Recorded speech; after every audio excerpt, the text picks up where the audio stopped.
Bonsoir et bienvenue à cette principale édition d'information du jour dont voici les titres. Aujourd'hui a eu lieu l'ouverture de la campagne de bancarisation pour les retraités organisée par la CPPF. Nous le verrons dans ce journal. Le chef de l'état de transition, le général de brigade Brice Teroli Kingema, a procédé à l'inauguration et à la mise en service des infrastructures sociales et économiques lors de son séjour dans la province du Haut-Ogooué. Les détails de cette information tout de suite dans ce journal. Aussi, le numéro 1 gabonais a reçu le 8 février dernier à son cabinet les responsables de son administration pour statuer sur le rachat de l'entreprise Assala Énergie. Voilà, c'était tout pour ce sommaire. Bon confort d'écoute. Nous le disions titre, la Caisse des pensions et des prestations familiales des agents en collaboration avec les grands établissements bancaires, notamment BGFI Bank, Aura Bank Finam, Ecobank, UBA, Sodec, Mbambu, UGB, UDG, BICIG et la Cofina organisent du 12 février au 5 mars 2024 une campagne de bancarisation sur l'étendue du territoire national.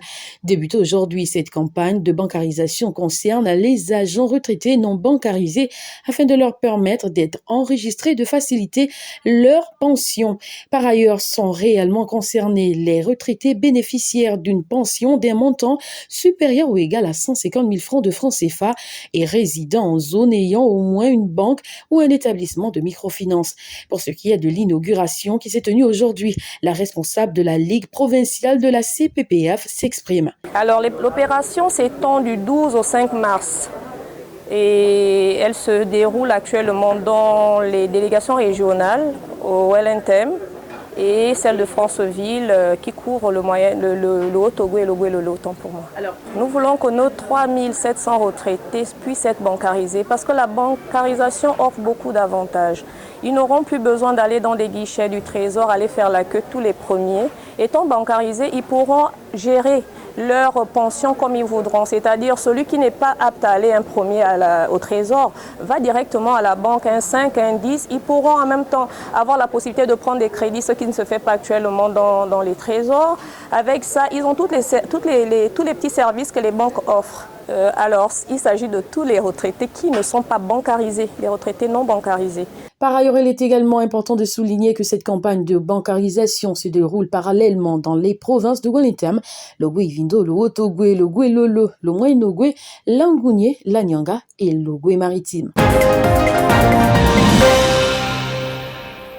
Lors de son séjour à Moanda dans la province du Haut-Ogooué, le chef de l'État, général de brigade Brice Teroli Kingema, a procédé à l'inauguration et la mise en service de plusieurs infrastructures économiques et sociales à la cité L'Écolo 2, quartier spécialement conçu pour les logements sociaux. Cette inauguration a d'office enregistré plus de 2500 personnes localisées dans les périmètres miniers de la compagnie minière et à qui il a remis de main propre les clés et les titres fonciers de ces logements modernes entièrement financés par l'entreprise minière Comilog avec l'appui de l'État. Débuté depuis 2019 avec 417 logements sociaux, c'est seulement cette année que le projet est arrivé à son terme.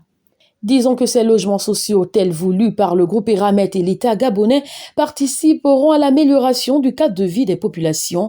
Désormais, les bénéficiaires sont propriétaires de ces terrains et de ces maisons sociales. Rappelons que sur ces sites, on y trouve les maisons d'une valeur de 16 millions de francs CFA et celles de 42 millions de francs CFA.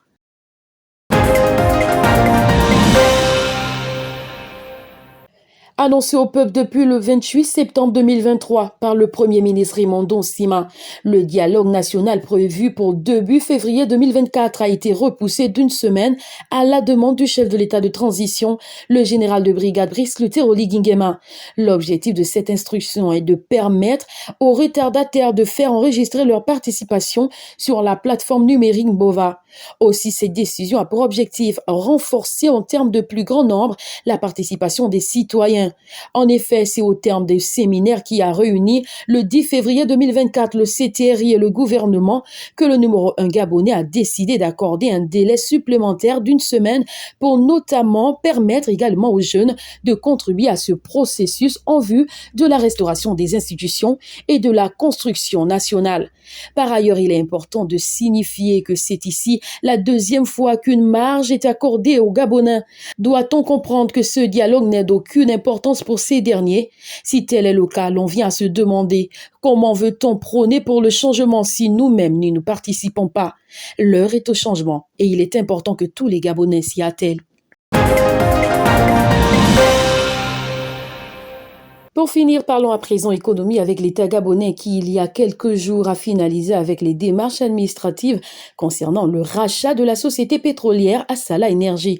En effet, le 8 février dernier, le chef de l'État, Brice Luteroli Nguema, a reçu à son cabinet les responsables de son administration chargés du secteur pétrolier pour achever les procédures en rapport à l'achat de la dite entreprise. Cette rencontre a été l'occasion pour ce staff de faire le point au chef de l'État sur l'évolution du processus de rachat de la dite société.